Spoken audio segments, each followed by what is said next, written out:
Om Vakratunda Mahakaya Suryakoti Samaprabha Nirvignam Kuru Me Deva Sarvakaryeshu Sarvada Om Shri Mahaganapataye Namaha Om Shri Gurubhyo Namaha Harihi Om Sadashiva Samarambham Shankaracharya Madhyamam Asmadacharya Paryantam Vande Guru Paramparam Asmad Gurubhyo Namaha Sruti-Smriti-Purananam Alayam Karunalayam Namami Bhagavad-padam Shankaram Loka-Shankaram Shankaram Shankaracharyam Keshavam Badarayanam Sutra-Bhashya-Kritau Vande Bhagavantau Punah-Punaham Ishvaro Guru-Ratmeti Murti-Bheda-Vibhagine Vyoma-Vat-Vyapta-Dehaya Dakshina-Murtaye Namaha Om Shri Meda Dakshina-Murti Swamine Namaha Om Sahana-Vavatu Sahana Bhunakto Sahaviryam Karavavahai Tejasvinavadhitamastu ma Vidvishavahai Om Shanti Shanti Shanti Harihi Om Shri Gurubhyo Namaha Harihi Om Om Pathaya Pratibodhitam Bhagavata Narayanena Swayam Vyasena Gratitam Puranamnina Madhye Mahabharatam Advaitamritavarshinim Bhagavatim Ashtadashadhyayinim Ambattvamanusanthadami Bhagavad Gite Bhavadveshinim Yam Brahma Varunendra Rudra Marutah Sunvanti Divyai Stavai Vedai Sankapadakramopanishadai Gayanti Yam Samada Dhyanavastita Dadgatena Manasam Pashyanti Yam Yoginah Yasyantanna Vidosura Suragana Devaya Tasmai Namaha. Namaste everyone. Namaste Guruji. Namaste Guruji. Pranam. Namaste Guruji. Namaste. Hari Om. Hari Om. Hari Om. So we are in the 13th shloka of the 4th chapter.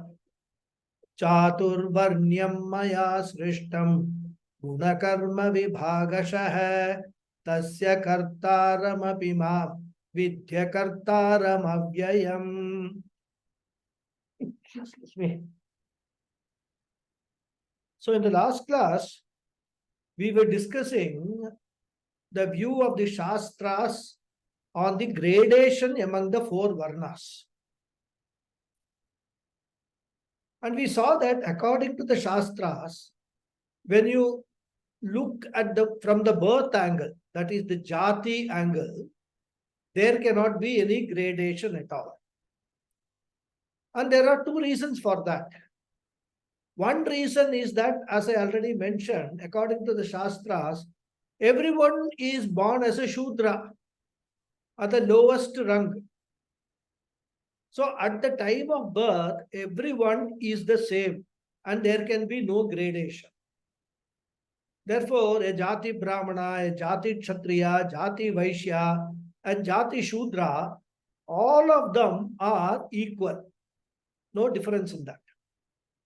And the second reason is there, more important reason I would say, is that during those times, during the Vedic period, there was no difference between Jati and Karma or occupation. A Karma Brahmana's son will take to Karma Brahmana profession only.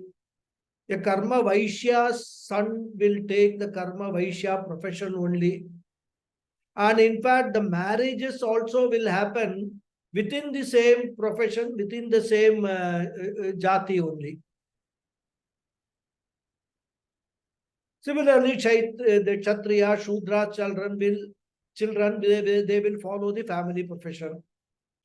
So from karma angle also, all professions are equally important, which we have already seen. Therefore, a karma brahmana, a karma shudra, a karma vaishya, karma kshatriya, all of them were equal. Nobody can claim superiority. And in this context, we were discussing a mantra from Purusha Suktam, which compares these four professions as four organs of the body. The Brahmana profession was compared to Vak, which stands for knowledge. Brahmano asya mukhamasit. So this was compared to Mukham. Then the Kshatriya profession was compared to the hands or arms, which symbolize strength and power. Bahura Janya Kritaha. And as I said, a society can be strong and grow well only if it is economically strong. Without strong economic fundamentals, a Brahmana cannot do his job, a Kshatriya cannot do his job. Therefore, money or wealth is important. And whoever takes care of that part is called a Karma Vaishya. And therefore, he is compared to what? Uru Tadasya Yad Vaishya, the thighs and the kneecaps. Kneecaps are very, very important because the kneecaps, the weight-bearing part of the body. Entire body weight is taken by the kneecaps. And that is why kneecaps, they are first to wear out rather. It's very important to keep the knees very healthy. And that's why when we grow old, the first part of our body we become aware of is the kneecaps. Till then, we don't bother. They have been carrying our weight right from when we were about 8 pounds or whatever it is, 10 pounds at the time of birth. Up to today, when you are 80 kilos, 90 kilos, they have been carrying your weight. 4 to 5 decades, 6 decades, they have been carrying the weight. Similarly, the entire society is carried only because of the prosperity. Therefore, Karma Vaishya is like the thigh and the kneecaps of the society. Padbya, what we say, Uru Tadasya Yad Vaishya.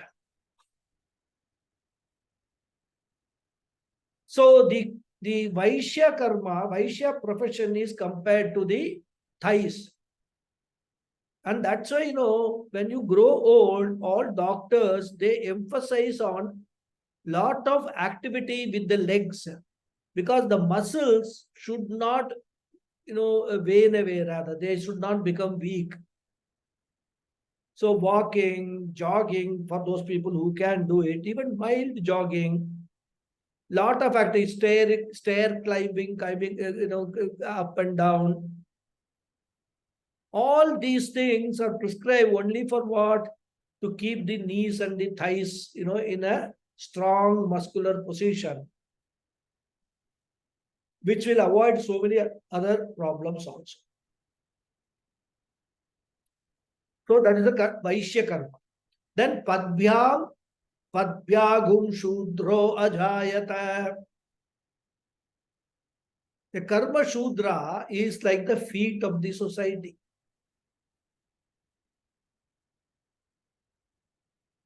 The very movement is possible only because of our feet. And in our culture, the feet are very highly revered. They are considered to be the abode of Vishnu. That's why, Vishnu Padam people keep at home and they do puja. When you go to Gaya, that Vishnu Padam is there. People go visit the temple, do puja, and also buy that, Vishnu Padam from there. And that's why, if you understand this, whenever we offer our pranams or namaskarams to a Mahatma, what do we say? I offer my namaskaram at the lotus feet, and so on, so on, so on. So the importance of the Karma Shudra is highlighted by comparing him to the feet of the society. And mind you, all these four are equally important. None of them are superior or inferior to any other part of the body.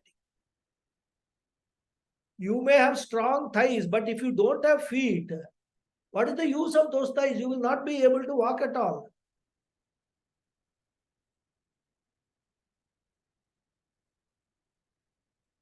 And if you don't have hands, you are at the mercy of everybody else. So similar, that is why many people misinterpret this mantra from Purusha Suktam to say that, see, Purusha Suktam makes difference. They consider head to be the most important part. What gives them that idea, nobody knows. If you sit with them and discuss rationally and logically, everybody will agree that every part of our body is as important as every other part. Eyes are important, ears are important, everything has to function harmoniously, healthily for a person to live, peacefully. And that is how this mantra has to be interpreted, this Purusha Suktam mantra. So the Purusha Suktam presents these four varnas as four organs of the society. And once we look upon them as organs, then we will know every organ is important. And as I said, from our experience also tells us how important every organ is for a healthy functioning of the whole body. Therefore, all professions are equally important. Therefore, jati-wise gradation is not there. Profession-wise also there cannot be any gradation. Karma-wise gradation we do not accept. And all our today's caste problems are only because we had tried to impose jati-wise gradation. Brahmana is superior. Shudra is the most inferior. If somebody wanted respect only because he is a jati Brahmana, it will not work. And that is what is all this today's conflict in the society is all about. Even people who are jati Brahmana, they claim superiority. Even though they are not doing any Brahmana karma at all.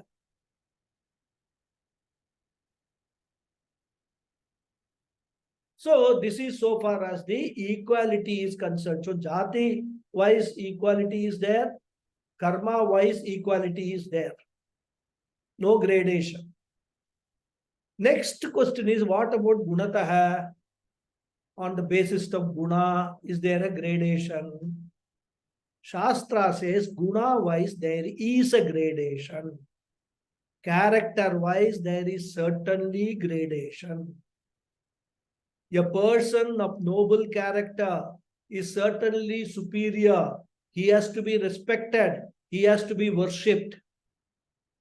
In fact, a truly noble man will not demand any respect. A truly noble man, he would have already overcome the limitations of his ego. He would have learned to look at everybody as the same. He would have developed the samatvam bhava. And therefore, people will automatically respect him. He doesn't need to ask anybody, respect me, I am a noble man, etc. So once we accept gradation from the standpoint of guna, then the question will come, who is superior to who? There the gradation follows. Answer is very simple. Guna Brahmana is certainly superior to Guna Kshatriya. Guna Kshatriya is certainly superior to Guna Vaishya, and a Guna Vaishya is certainly superior to a Guna Shudra.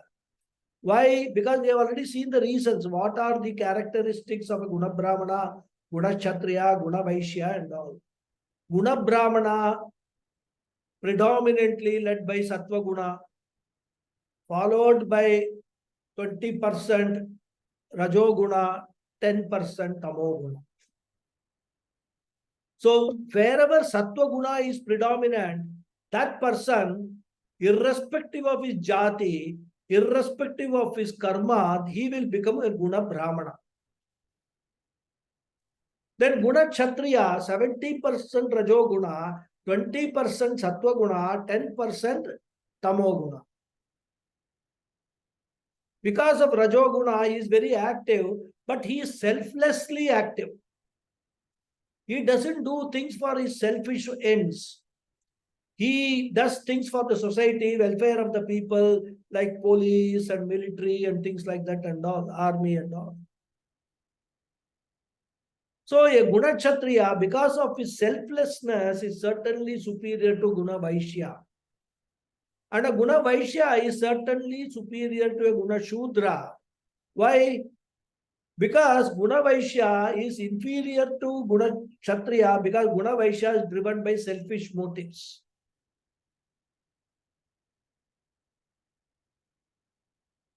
And a Guna Shudra, we have seen what is a Guna Shudra. In fact, there is nothing in a Shudra which is to be, which stands out as a special characteristics.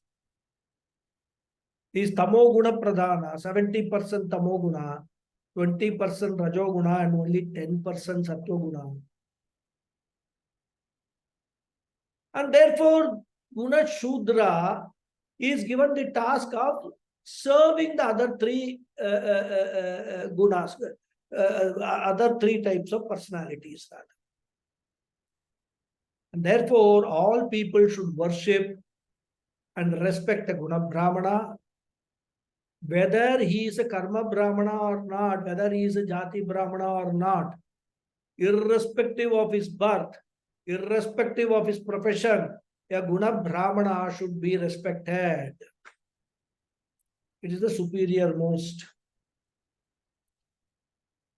Just because the Shastra says Guna Brahmana is to be respected, conveniently people have replaced the word Guna with Jati, and they claim a Jati Brahmana should be respected. Shastra never ever says, in no place says the Jati Brahmana is to be respected or he should be given the highest position. So the next question is, why should we respect a Guna Brahmana? As I already said, Guna Brahmana is a sattvic person who is closest to the self-knowledge and liberation, moksha. For self-knowledge, the type of personality you require, a type of character that you require is Sattva Guna Pradhana. If a Sattva Guna is predominant, then only the knowledge of the Vedas, knowledge of the Upanishads, for that matter, any knowledge that will enter and it gets assimilated. So Sattva Guna is very important to attain knowledge and liberation. Liberation means what? What is moksha? Oneness with God, oneness micro and macro, non-difference between micro and macro. Therefore, Guna Brahmana is what? Ishvara Samipe Vartate, very, very near to God. Whereas a Guna Kshatriya is slightly farther, because Guna Kshatriya performs selfless actions, is a karma yogi. Therefore, a man of selfless service is certainly superior, but he is still lower from Guna Brahmana, because a Guna Kshatriya will have to first become a Guna Brahmana, and then only he can go for self-knowledge and attain that knowledge. Therefore, we can say that he is twice removed from self-knowledge. He has to do something more in terms of improving his personality, improving his character, improving his guna, his nature. Because karma yoga cannot, selfless activity cannot give you liberation. He has to come to self-knowledge for that. And for that, he has to develop sattva guna pradhana personality, which stands for knowledge, inquiry, etc. Therefore, a Guna Kshatriya is twice removed. A Guna Vaishya is still inferior because he is extremely active, all right, but full of selfishness.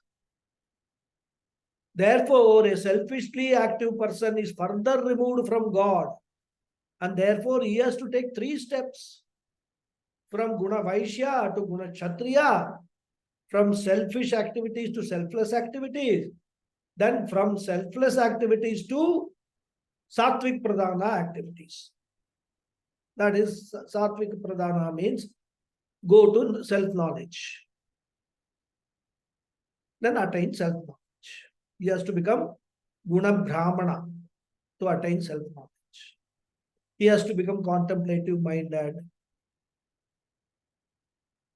He has to become an introvert. He has to develop Viveka Vairagya. He has to learn to slowly grow out of all the selfish activities that he is doing. First of all, he has to become aware that he is doing selfish activities. All this he has to do finally to what? To attain oneness with God. And a Guna Shudra is the lowest in the ladder because he has not even started selfish activity.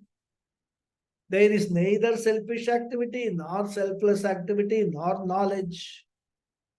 So if all these 3 things are absent, that person is closer to whom? Certainly not God, not even a human being. He is closer to animal. He just goes by the instinct. Therefore, the distance the Guna Shudra has to travel is very long. First to get converted to Guna Vaishya, then Guna Kshatriya, then finally to Guna Brahmana, and thereafter only Ishvara Aikya. Question is it so difficult? Looks very difficult, right? Such a long journey a Guna Kshatriya will have to, Guna Shudra will have to undertake.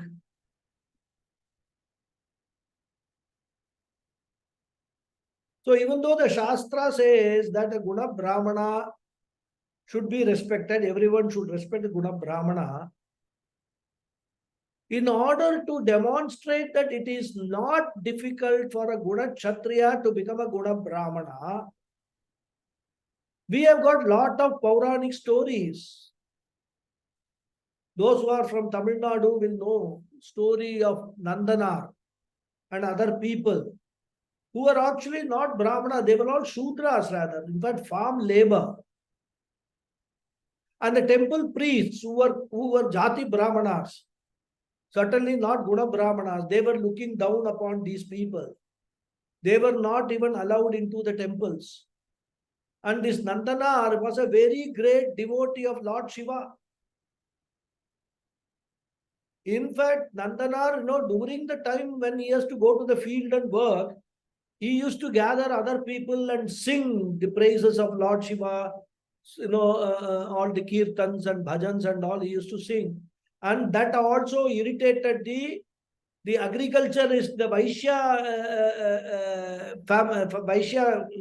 people, because they found that these Shudras, instead of doing work in my farm, they are sitting and singing some Shiva's songs and all that. So this conflict was going on in the society, and these people, because of their activities, this Nandanar and the group, they were being tortured, they were being troubled by all these people. And as the story goes, Lord Shiva, Bhagavan, comes in the dream of a priest and says that, you priest, you may be a Jati Brahmana, you may even be a Karma Brahmana, but Nandanar is a Guna Brahmana. Therefore, you have to honor him. You have to carry him on your shoulders. And you have to bring him into the temple. And Bhagavan also ordains that Nandanar's name should be included in the story of 63 Nayanmar saints. People from Tamil Nadu will understand. Other people, please excuse me. These are all 63 Nayanmars are these saints. The Shiva, that is the what we can call Shaivite saints. They are called Nayanmars. So Nandanar's name should be added in that list. And if you look at it, the list of the 63 Nayanmars, many of them are not even Jati Brahmanas, but they are all Guna Brahmanas. So that is the importance of a Guna Brahmana as compared to a Jati Brahmana or Karma Brahmana. So that's what is the conclusion, final lesson to be learned. Jati-wise gradation is not accepted. Karma-wise gradation is not accepted. Only Guna-wise gradation is accepted.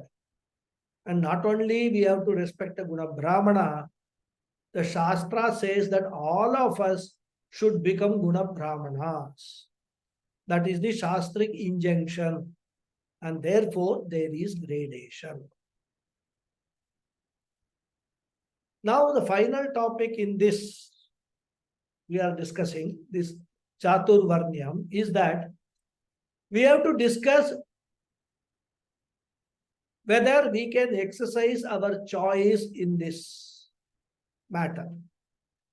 Do we have a choice with regard to when it comes to Jati, Karma or Guna? Do we have a choice at all? Or if we do, in which field do we have a choice? And if we inquire into this question, we will find that at the level of Jati, birth, we have no choice because we are already born. So in this Janma, we have no choice at all. Either we are Jati Brahmanas or Jati Kshatriyas or Jati Vaishyas or Jati Shudras. We have no choice. We cannot change from one Jati to another.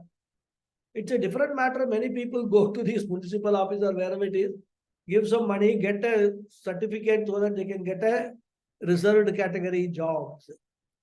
So that way, on paper, they can change the Jati, but from Shastra point of view, you cannot change your Jati.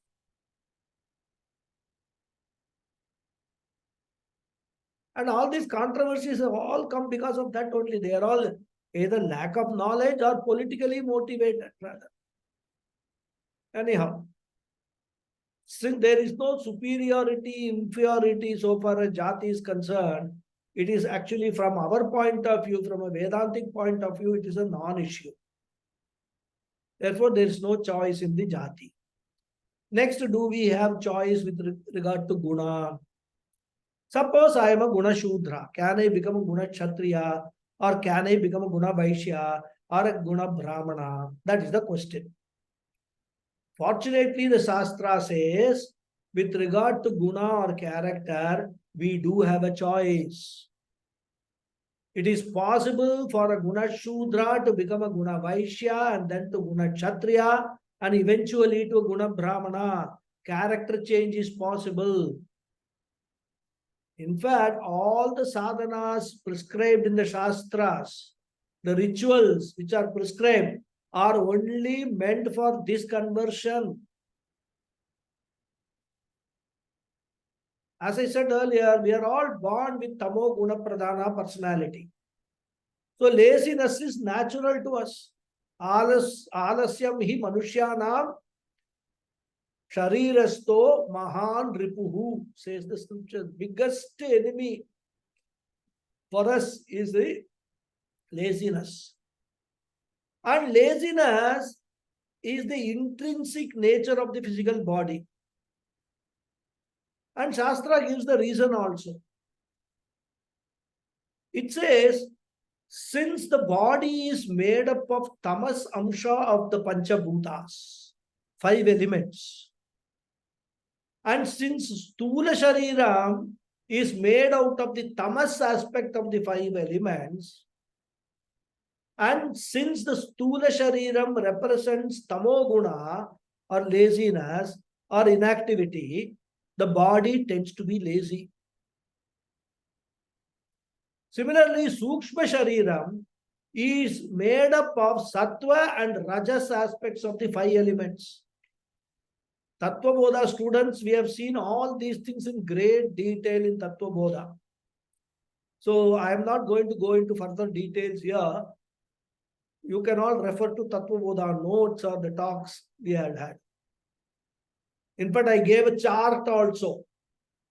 Sattva Guna, what are all the components, what are all the Panchabhuta conversion takes place. Rajo Guna, what takes place. Tamo Guna, what takes place. Which part of the body is born out of the respective gunas. I had given a very wonderful chart. So you can refer to that chart and know which part is having the pradhanatvam of which guna. And the Shastra says that you have to break the tamas of the body, otherwise there will be no difference between you and an animal. Therefore, we have to first journey from tamapradhana to rajapradhana. A lazy person should become an active person. He has to get up early in the morning, take his bath, do Sandhya Vandanam. Or Sandhya Vandanam, if you are not doing, at least do some puja. Start moving towards God. Take 1 step towards Bhagavan. Bhagavan will take 10 steps towards you. And for this purpose only, Shastra prescribes the entire Karma Kanda with hundreds of rituals. All these are meant to break our Tamo Guna only. Because rituals involve physical activity. Even doing a namaskara, Sashtanga namaskara, involves so much of physical activity. So Shastra says, sit, get up, do abhivade, bend, do this, do that, etc. So many instructions Shastra gives only for what? For removing or moving away or break this tamoguna.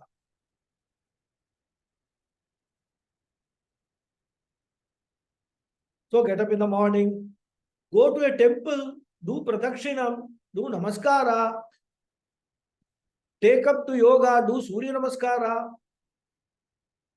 All these Shodasha Upachara Puja, Panchayatana Puja, etc. all prescribed for what? For breaking Tamoguna, laziness. Therefore, I switch over from Tamas to Rajas by Karma Yoga, taking the help of Karma Kantam of the Vedas. And then from Rajoguna, I should go to Sattva-guna.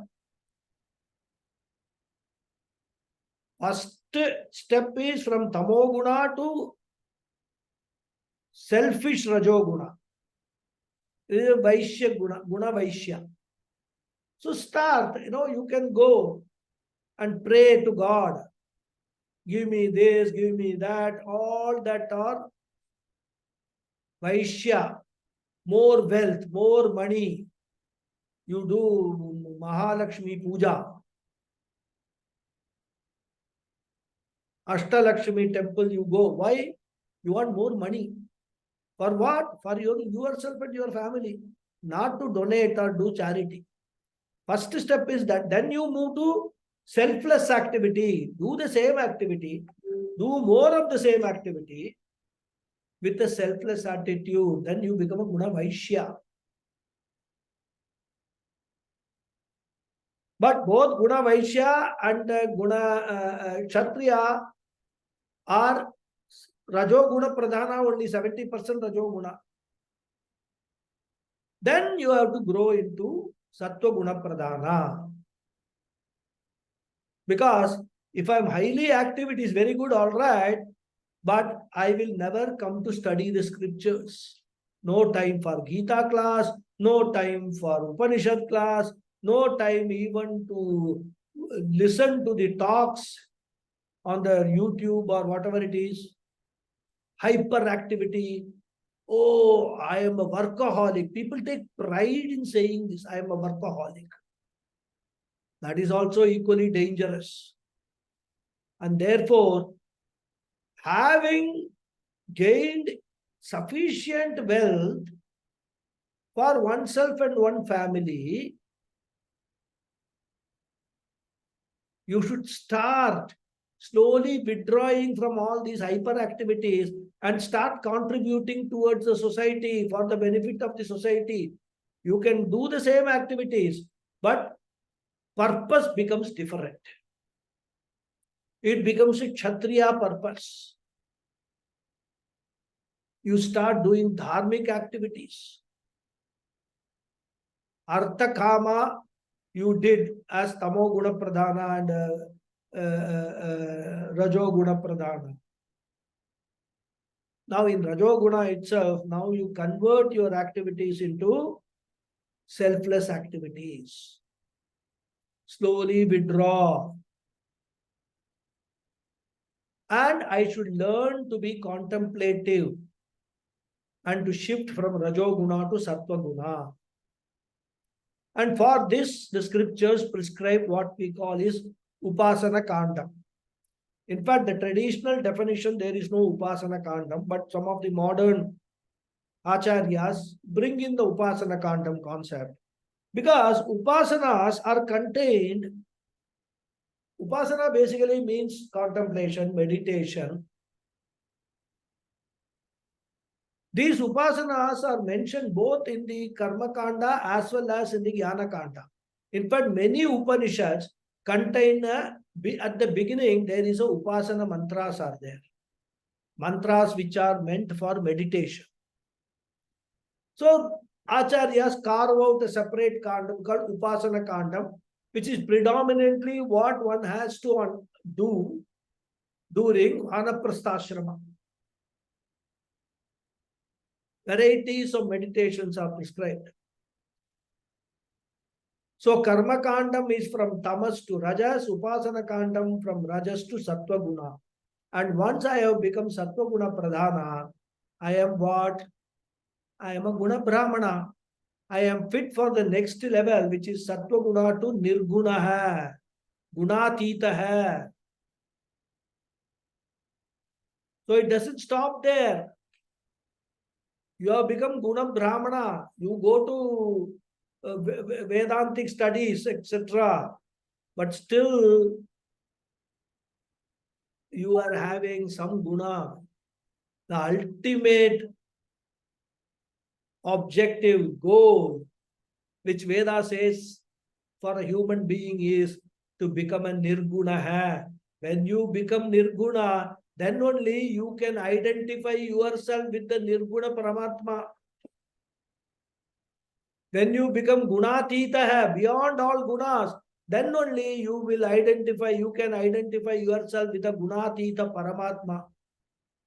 In fact, 14th chapter, we will see all these in great detail. Therefore, use the Vedas, the Karma Kandam, Jnana Kandam, etc. and rise from Tamo Guna Pradhana Shudra to a Sattva Guna Pradhana Brahmana. So, Karma Kandam lifts me from Tamas to Rajas. Upasana Kandam lifts me from Rajas to Sattva. Jnana Kandam lifts me from Sattva to Nirguna or Ishvara Aikyam. And therefore, the aim in life for all of us should be to become a Guna Brahmana and finally a Gunatita hai. Therefore, in Guna, there is a choice. and we should all use this choice. Then what is the final one? We talked about jati, no choice. Guna, choice. But we have left out karma in the middle. What about the final one, karma? Do I have choice? Do I have a choice with regard to karma, profession or occupation? Shastra says that with regard to karma also we do have a choice. Shastra says we can choose the profession based on two types of norms. What are they? Shastra says go either by jati or by guna. When you want to choose a profession, go by jati. Jati means what? Hereditary profession. What your fathers, forefathers and all followed. Take that profession. A jati brahmana takes the profession of a brahmana after his father. So he becomes a karma brahmana also. A priest's son becomes a priest. A plumber's son becomes a plumber. A musician's son becomes a musician.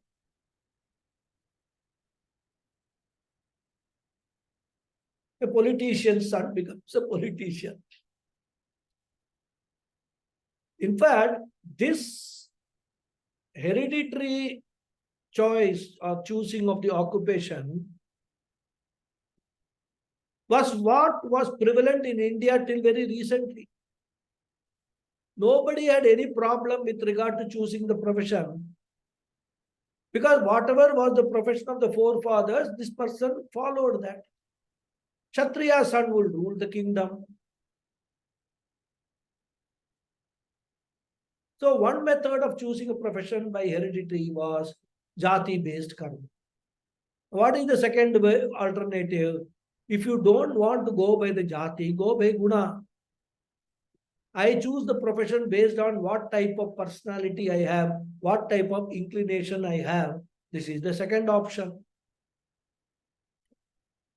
If you ask which is better, we will say that each one has got its own advantage and disadvantage.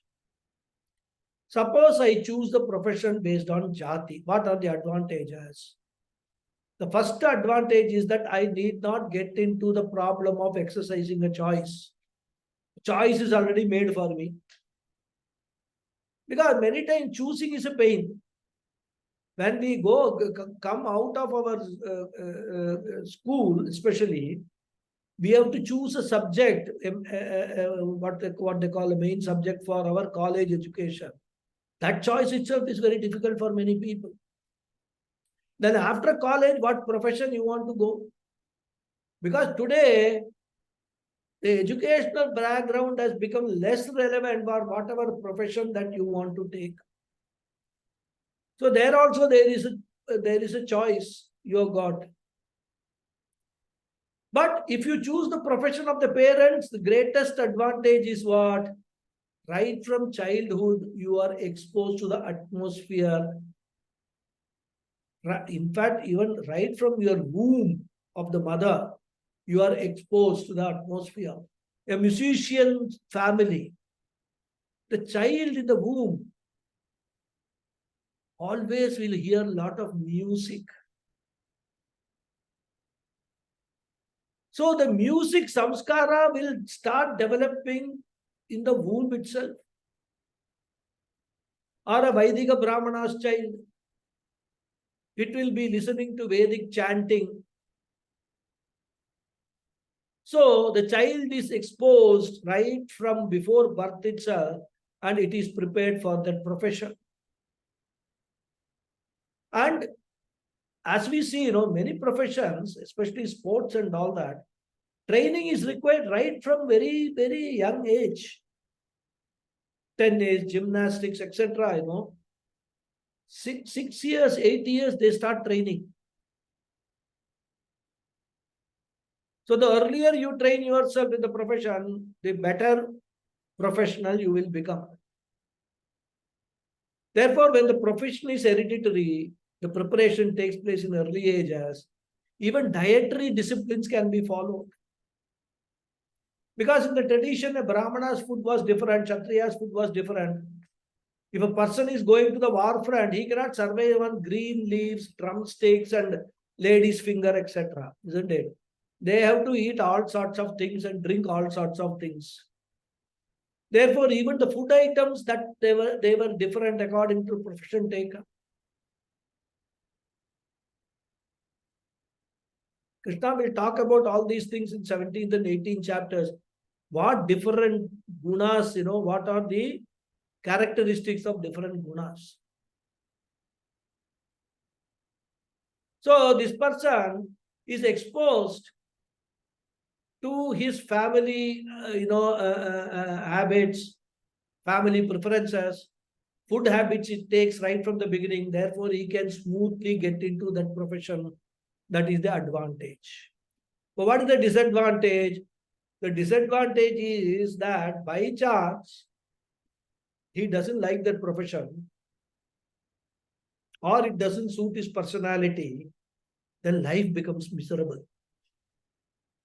And that is one of the reasons why a Vedic priest's profession has become unpopular these days. Youngsters, they do not wish to be seen in dhoti, tuft earrings and all that. They prefer to be seen in jeans and t-shirts and other modern outfits. Therefore, one of the reasons they don't take to this family profession is the restrictions of attire. Of course, there are other reasons also. It is not a question of money because today, all this priest's profession, especially in our community, they are earning much more than even a CFO or CEO will earn in a company. Tax-free income.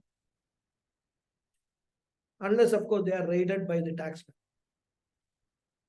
And such raids also have taken place. Not. I know one priest who bought a big bungalow. Big bungalow. In fact, he has received as his fees, charges, or whatever you can call,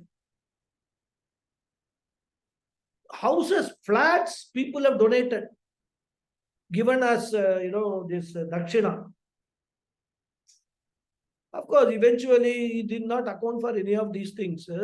Tax raid happened.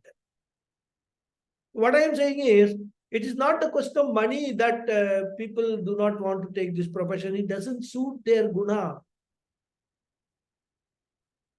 So, in jati-wise choice of profession, the advantage is I can get training from early stages of life. But the disadvantage is if I dislike, it might become miserable because you are not trained for anything else. And in our tradition, jati-based profession was predominant till about 3-4 generations ago.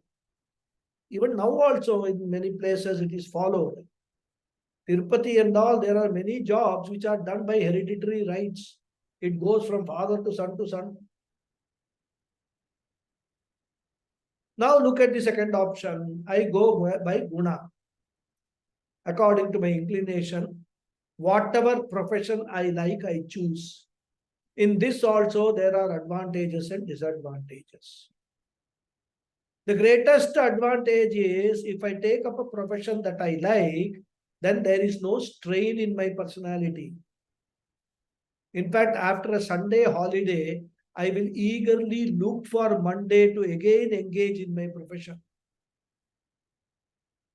In fact, if I am so involved, even Saturday, Sunday, I will keep working.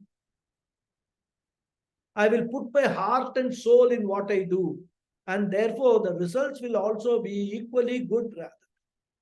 I will enjoy a healthy life also. But on the contrary, if I do not like my profession, I will have what is called the Monday blues. Sunday evenings after the partying and all becomes a terror with the thought that I should get up in the morning, have to go to the office, next 5 days a week, 8 hours each day. But most of us would have spent our bulk of our life in the office.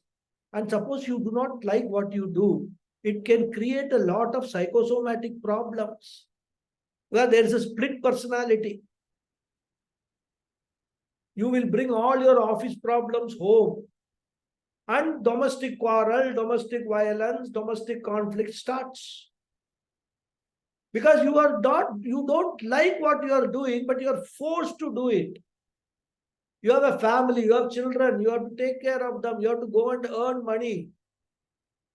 So many things you have been asked to do which you do not like to do, but you are forced to do it. So you curse yourself, oh, it is my prarabdha, my fate, that you are compelled to do this job for a living, etc. And there is one more issue in this. As I said earlier, it is very difficult to find out our inclination or what I like till I am in the high school or even out of high school. In fact, many people in school life or even college life would not even think about all these things. I never thought about all these things when I passed out of my college. I had no clue what I am going to do in my life. Happy go lucky. So what happens? Once you are out of the college and you do not know what you like, you just take whatever profession comes your way. And the maximum preference you will exercise is you will choose a higher paying job. Therefore, the choosing of a profession according to one's guna may become what? Very, very, very challenging. In many cases, the parents make the choice without taking into account the inclination and personality of the child.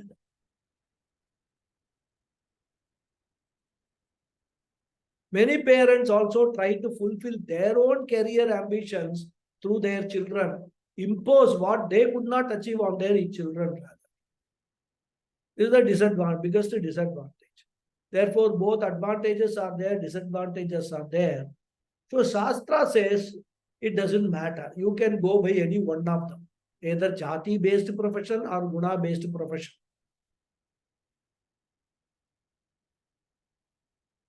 Earlier, we were following jati-based profession. Now that has changed. In fact, some indications of such change is seen in Mahabharata times itself. Dronacharya was a jati brahmana, but he took to Kshatriya karma and fought the war. And there is also an opposite case. Vishwamitra was born a Kshatriya, but his inclination was dhyanam, tapas, etc., which are Brahmana gunas. Therefore, he became a Brahma Rishi and gave the greatest mantra to the mankind, Gayatri mantra. He was not a Jati Brahmana, he was a Jati Kshatriya. Therefore, Shastra says either go by Jati or go by Guna. But one warning Shastra gives. Let not money be the primary criterion for choosing a profession. Because once money becomes the criterion, everyone will rush to that profession which offers maximum money. And there will be certain unpleasant consequences. One is professions which do not offer attractive pay packages may not attract talent and therefore they will suffer. Professions like arts, crafts, music, dance forms, etc. will have no takers or very less takers, and over a period of time they will all die. Secondly, people will be inclined to choose even adharmic and criminal professions if they find money to be attractive. Both situations will lead to disharmony in the society. Of course, we can think of more consequences. The Shastra says, let not money be the criterion. You can either go by your talents, your guna, and choose, or go by your jati. So therefore, we have no choice in jati, we have no choice in guna, we have choice in karma also. Sorry, we have choice in guna and we have choice in karma also. This is the Varna Vyavastha, which is designed by the Vedas. And since the Vedas are supposed to be given out by the Lord himself, and therefore, as the Lord Krishna himself tells here, hey Arjuna, I am responsible, I am the creator for the design of this Chatur Varnyam. Chatur Varnyam Maya Srishtam. Guna karma vibhagashaha. So now let us look at the words. We have seen the first line in a very great detail. So he says, I have created, Krishna says, I have created this fourfold classification of the society based on guna and karma. And as I said earlier, Krishna here does not separately mention jati because of the two reasons I gave you.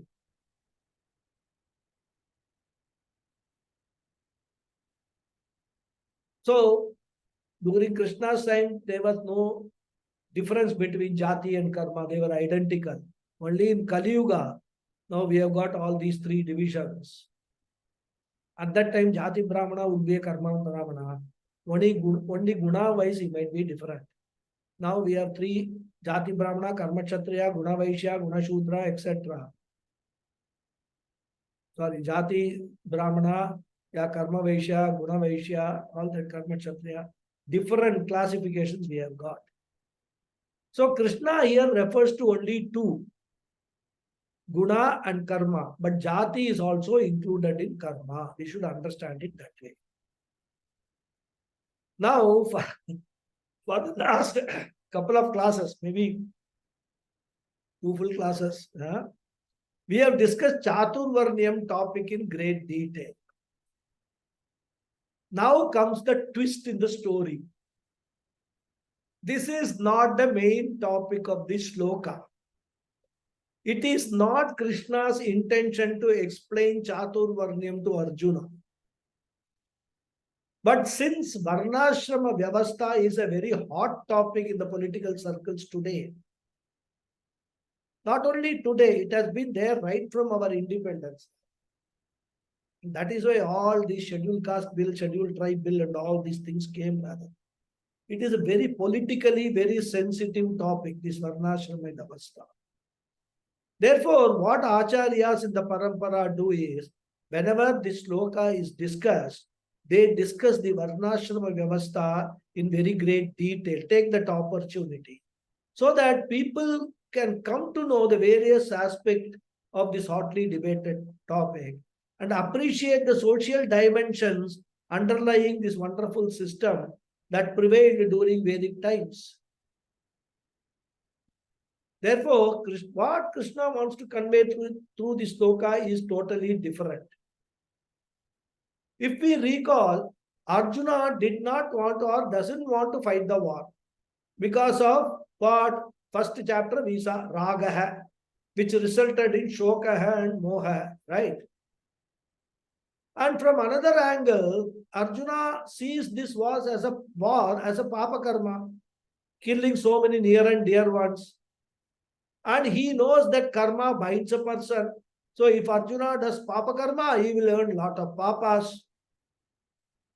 So Krishna, through this sloka, highlights the fact that me as the Srishtikarta, Sthitikarta, and Layakarta, I as Krishna am also very active. I am Vedasya Karta. And Veda Dwara, Varnashrama Dwara, Dharmasya Apikarta. So as a Karta, Krishna, Bhagavan is active all the time. But he says the beauty is that even though I am full of karma or activity, these activities do not bind me. Karma does not bind me. I do not attract any punya or papa for all the actions, all the karmas I do.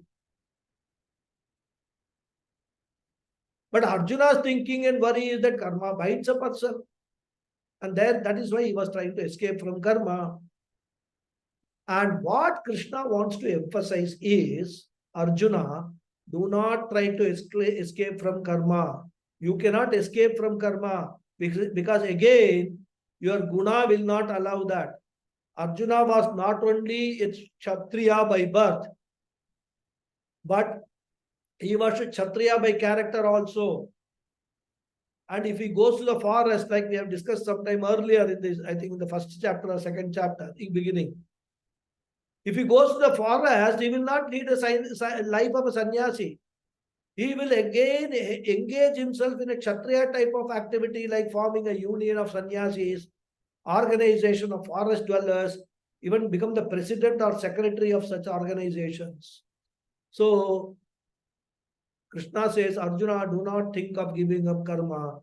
You cannot give up karma. That is not in your blood. And not only that, you need not give up karma also. You can enjoy peace in spite of karma. Just look at me and understand. Tasya kartaram api mam vidhi. Understand that I am the doer of all the activities, but at the same time, vidhi kartaram avyayam. I am detached from all those karmas. I do not carry those karmas to my bed and worry that today this happened, tomorrow that will happen, etc. Or what will happen tomorrow and disturb my sleep. Therefore, I am detached from these karmas, and therefore I am avyayam, unaffected, asangaha. This is what is the essence of this sloka. And this he further emphasizes in the next sloka, which I will just read the sloka and we will see the details in the next class. Namam karmani limpanti, name karma phale spruha, iti mam yo bijanati, karma birna sabadhyate. Thank you very much. Om Purnamada Purnamidham Purnar Purnamudachyate Purnasya Purnamadhaya Purnameva Vasishyate. Om Shanti Shanti Shanti. Harihi Om Shri Gurubhyo Namaha. Harihi Om. धन्यवाद Dhanyavadaha. Thank you, Guruji. Hari Namaskaram, Om. Guruji. Hari Om. Thank you, Guruji. Namaskara. Thank you, Guruji. Thank you, Guruji. Hari Om. Hari Om. Thank you. Thank you, Guruji. Hari Om. Thank you very much, Guruji. Namaskaram. Namaskaram. Thank you, Guruji. Thank you, Guruji. Hari Om. Thank you. Yes, Sitaramji. The shloka also speaks about being a karta and nakarta. What is that? The verse 13 also speaks about Ishvara being the karta and not being a karta. Yes, that is what he will now explain further. Being Okay. a doer, you are a non-doer. The doer and non-doer. Yes, being a karta, you have to understand you are actually a karta. Because once you, from where this doing kind of idea comes, when we are identifying with our body, mind, sense complex, we are considering ourselves as a doer. But when we disidentify from that and we identify ourselves as Atma or Brahman, Atma or Brahman is akarta. Akarta, abhokta, asangaha. No attachment, nothing. So that is what slowly now Krishna will come to this in the 4th chapter. How to convert from being a karta, seeing yourself as a karta and a bhokta, to understand that you are actually a akarta, abhokta. It's the same theme which he started off. Now he is following up with more slokas he will follow. Okay. So that is what is the I would say the flow of this mantra, the slokas in the 4th chapter. I said which is Jnana Yoga Pradhana chapter, right? So Jnana Yoga is unraveled in this chapter. Yeah. Okay. Hari Om. Oh. Thank you. Yes, Lataji. Namaste, Guruji. Namaste. Guruji, the explanation about the Varnashrama, Varna and in different connotations, Jati, Karma and Guna, that is so very well explained, Guruji. Still, I think it needs a lot of nididhyasa and a lot of internal clarification. But my question is, what about in the Western culture, or rather, anyone who is not exposed to this kind of teaching, where this kind of categorization in different either karma or jati is not there. So, what about the step towards self-realization in those cultures, Guruji? I'm not sure whether if my question is clear. Realization, jati is not an issue. Yeah. Karma, to some extent, you can say is relevant because from a selfish-oriented karma, the first step is selfless karma. You have to start doing that. Yeah. So that is the first stage, which is what we call and label it as karma yoga, correct? Yes, correct. That's what we call it, karma yoga, selfless activity. Whatever you do, Ishvara has to come into the picture. First, Yes. we have to understand is at the body mind level, sense complex level. There is a cosmic power which is there, which is actually having a lot of, which is what we are driven by those cosmic powers. We have to understand that. Okay. So unless you have got, you are a totally Nastika. I don't believe in anything, any greater power. I am the greatest. I am Muhammad Ali. I am the greatest. If you believe, then you don't think of all these self-realization things and all that. You be what you are, and because all this law of karma and all, it is not only to Indians. It applies to every human being everywhere. Yes, Guruji. Even here in the West, they always keep talking about. Yeah, so scriptures actually documenting them, and we have the advantage of learning about them. Otherwise, the law of karma is not dependent on Vedas for their activity. They will do their job, whatever it is. Yes, correct. It is a part of the cosmic order, rather. Correct. Law of karma is a part of the cosmic order. So whether one is born in Iceland or one is born in India or one is born in New Zealand, everybody comes within this only. So there also, if you look at it, these three classifications, which is a jati, karma, and guna, very much equivalent. They don't call it by that, but there are many people in the Western world also who actually take up their family profession. Yes. Then there are many people who are by character sattvic guna predominant people, isn't it? Yes. And they are all, like professors and things like that, and all eminent educationists, sattvic guna pradhana people. So they are all, you can call them actually guna brahmanas. Yeah. Like Einstein and all is a guna brahmana. And the only aspect that we should say from a negative point of view is what was supposed to be a karma guna, that is the guna related to karma profession, that when it actually was on the decline, we replaced it with birth. That is the blunder that the humanity in India has done. There is no concept of jati in the West. They don't consider one person is superior born, another person is inferior born. Probably some racism is there also. I won't completely rule out it is absolutely not there. But this kind of a problem that we face in India in terms of this jati, they don't face. But so far as karma and guna is concerned, whatever is applicable to us is applicable to the West also, rather. So there is difference, and if they understand, see, the question now is, the whole purpose of this is, if you are born as a Brahmin or a Shudra, is it the end of the road for you, is the question.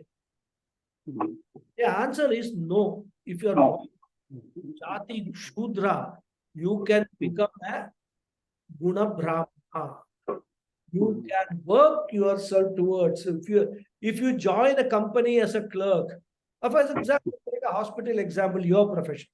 If somebody joins as a nurse, right?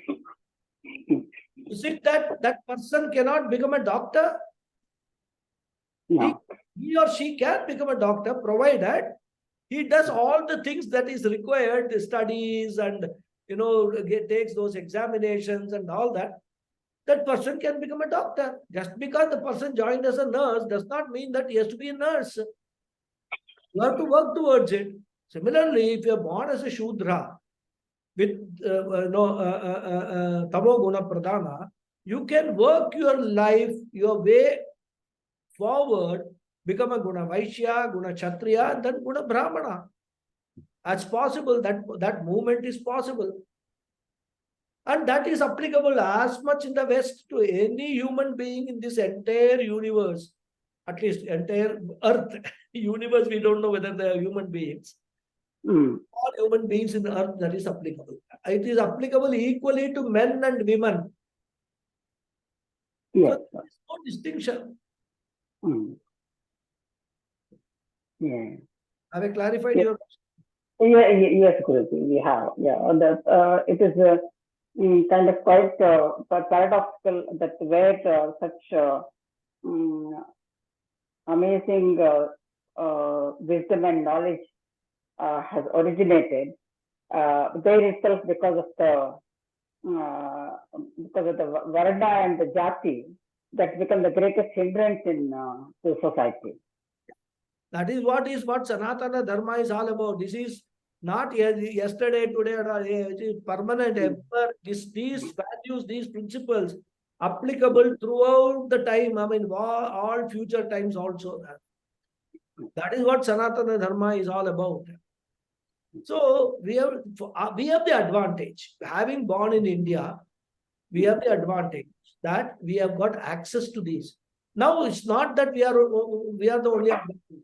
There are many Westerners who have discovered this advantage, and they come to the Gurukulam and then study all these things.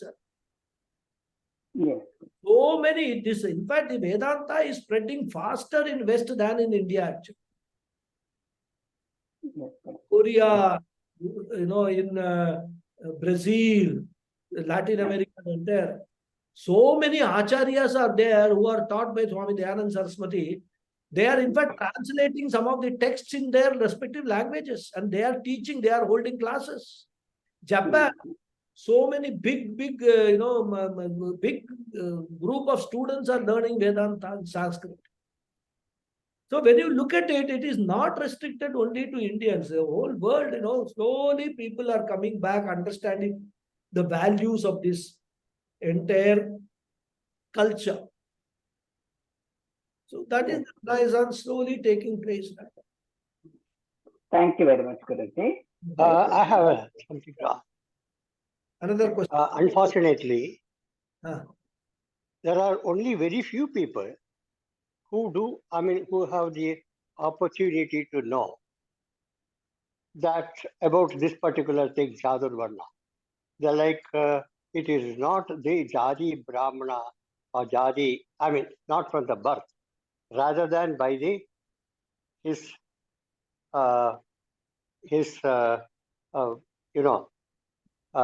way of life and things like that.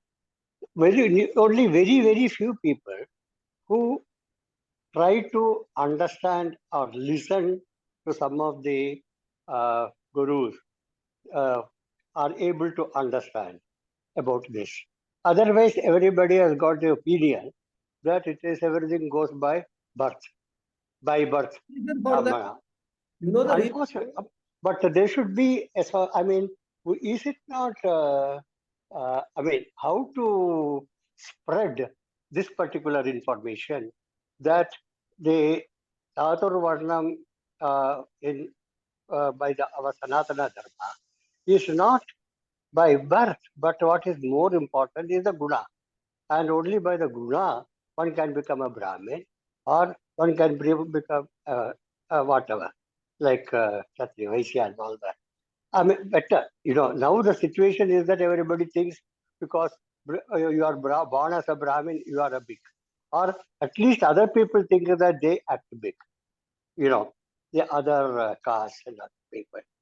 This particular information how to get the information to the masses, that it is not by that our scriptures has given this particular, Krishna has given this Chaturvardya, not by the birth, but because of the guna. How to get it across to the masses. See, the problem is, except for the few people who have got the opportunity to listen to some gurus like you. No, the problem in our country is we have got opportunity to listen to the guru when probably that knowledge is not going to be of much use to us in the old age. This should be taught right from the young age. And this was taught in the Gurukulam system, which was there prevailing before the Britishers came and destroyed that system. Unfortunately for us, after the independence also, the first government under Nehru, they passed a law that no religious education will be given in any of the schools.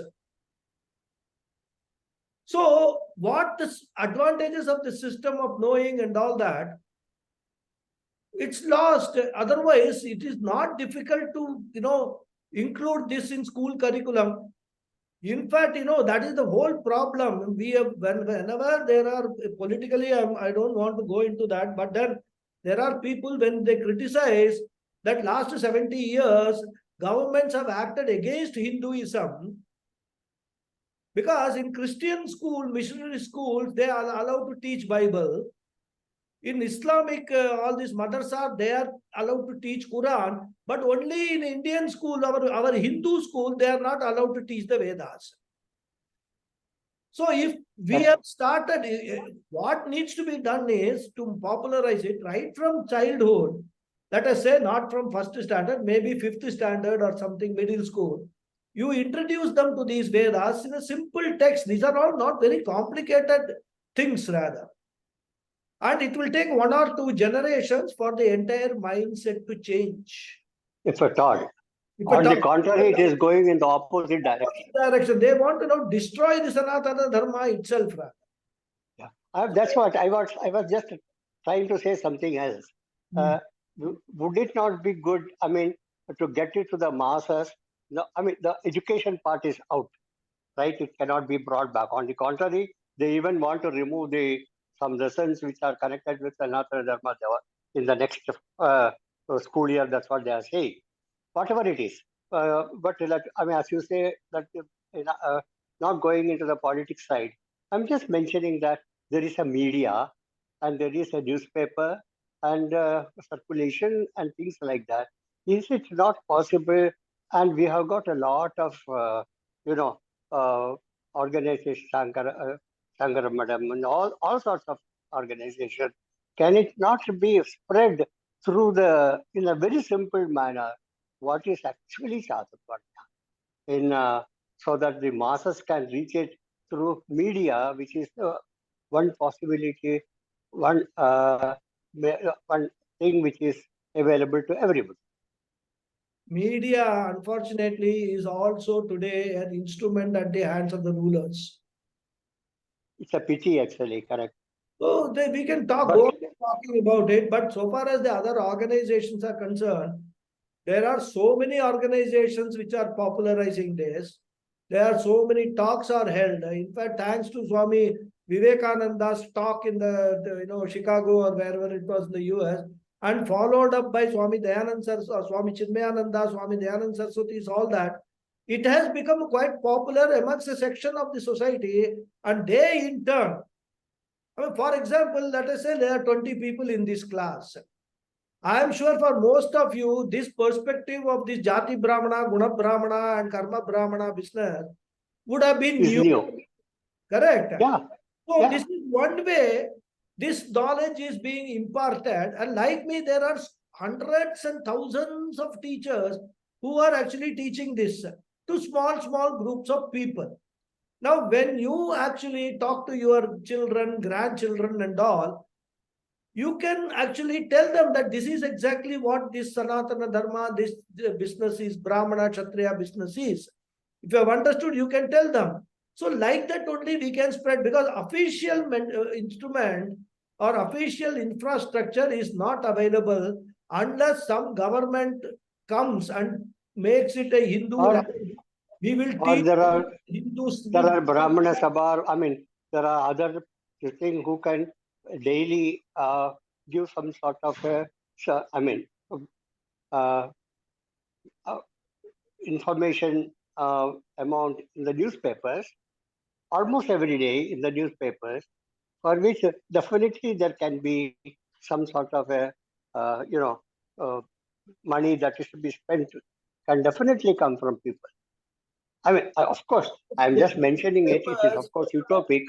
But then, Tamil Nadu is concerned, those newspapers will stop receiving government advertisements if they do that. Yeah, They I understand. Anyhow, there is, your point is well taken. That's a pity. That's pity that one cannot take it to the masses about the misunderstanding about Chaturvedi. But some governments are doing. Somewhere I read, I don't know where, Madhya Pradesh, somewhere go introducing Bhagawad Gita in the curriculum and all that. Yeah. So it will happen. I mean, this is ultimately we have to accept one thing. This is Kali Yuga.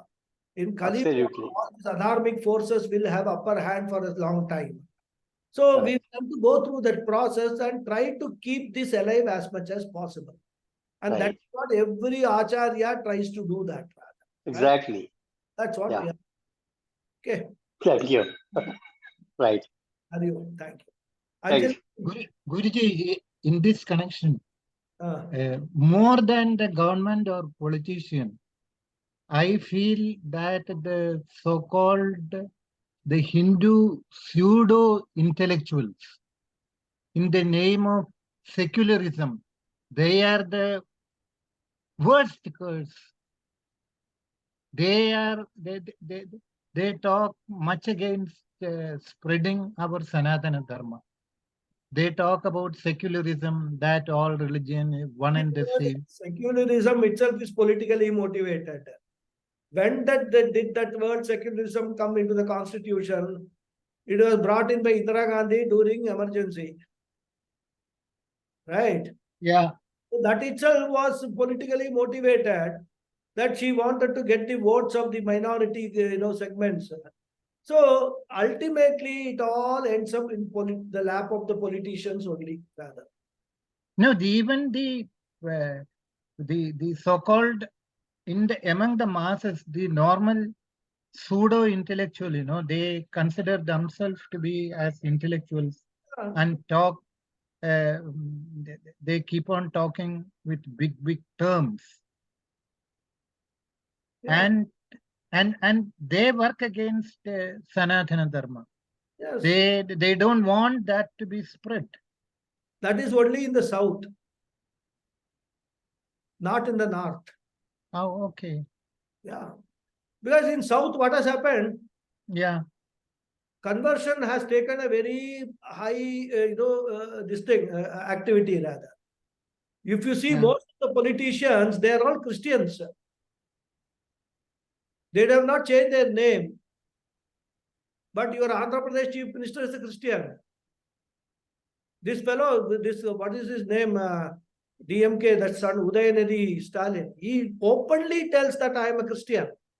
And he says, I am going to destroy Sanatana Dharma. This is the agenda driven by the missionaries. And some governments in South have fallen prey to that. They have got a lot of money. So it's a big story. I mean, if we go into it, there are so many things that we have to go into. Let us not get into those areas. Well, let us do one thing. Whatever little bit we can do, let us keep contributing to that. It's a pity that the reality cannot reach the masses. Yeah. That is because the reality was stopped from reaching the masses 200 years ago when the Britishers came. When they destroyed, what was the way it was reaching the masses? Every boy would go to a Gurukulam. He will learn all these things in the Gurukulam, come out and then practice it. Right? Whether he was a Kshatriya or Vaishya, Brahmana, Jati Brahmana, Jati Vaishya, he would have go to, he Yeah. would go to the Gurukula, right? Actually, what has happened is that most of us are so busy with our this job and things like that, that only after retirement we start getting into all these things. Correct. And that is, and therefore, for youngsters, this is a non-topic actually. Correct, very true. But I would not say universally true. There are some youngsters who are getting attracted to this. Yeah. Our job today is, we have not been doing what our grandfather and great-grandfather did. That is, discipline the children right from the childhood. Today's generation of parents are much more indulgent to the children. If they, I used to know, when in my childhood, 7 o'clock evening, when the lamp is lit on the altar, my parents would insist that I should come home wherever I am playing on anything, come home, wash my feet, hands and legs and face, go put vibhuti and go and do namaskar. They will not insist on doing anything else. Don't do any prayers, no chanting, nothing. Just go and do a namaskar. Right. Then you study till the dinner time. So there was certain discipline that we all grew up with. Are we able to impose the same discipline on in our children?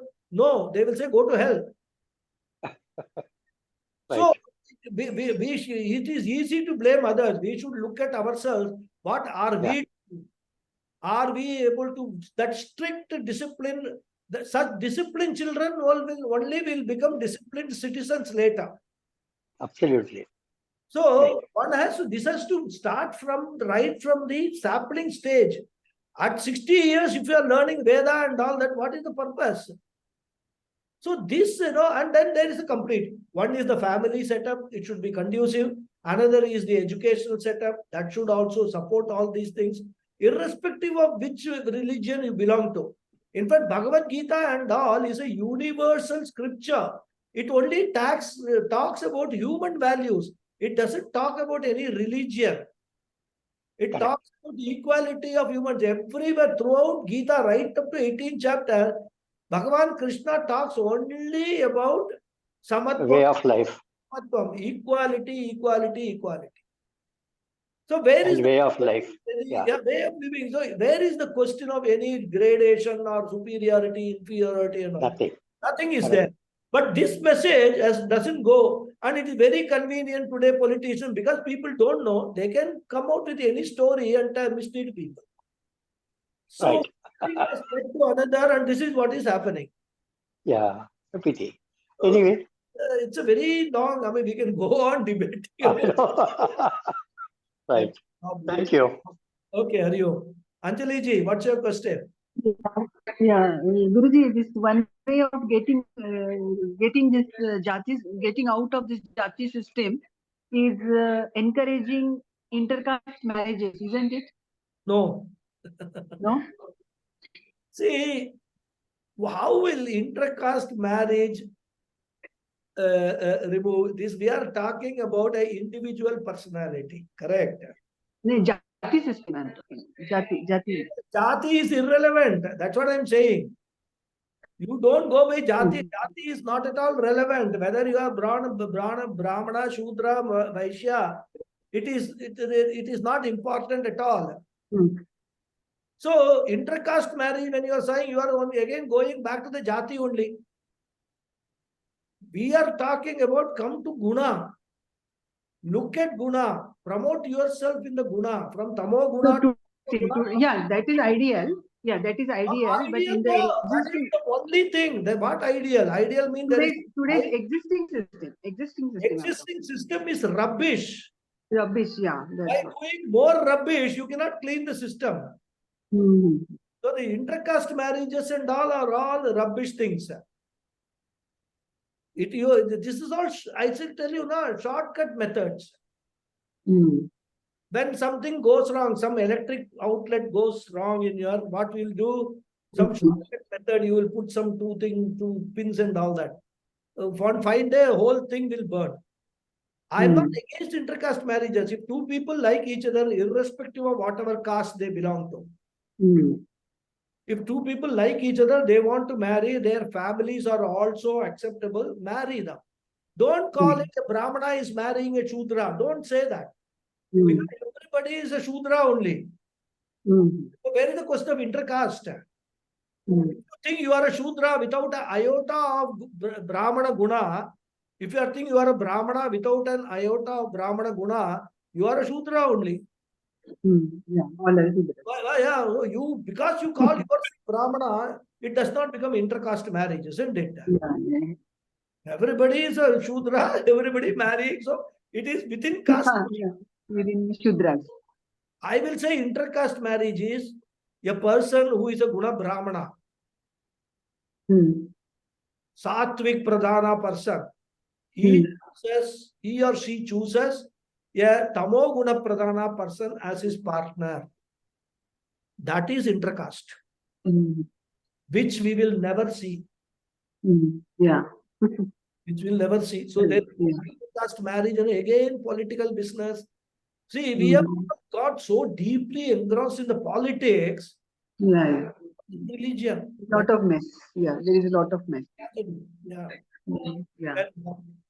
Guruji, this chart you were talking about, no? Chart of Panchamahabhutas and body parts and that you have posted in Tattva-Bodha. That chart, can you, is it possible to share on this group? I can share, no problem. Yeah. Thank you. I'll do that. Yeah. Yeah. Okay. Any more questions? Astiva Nava. Okay, I think we can close the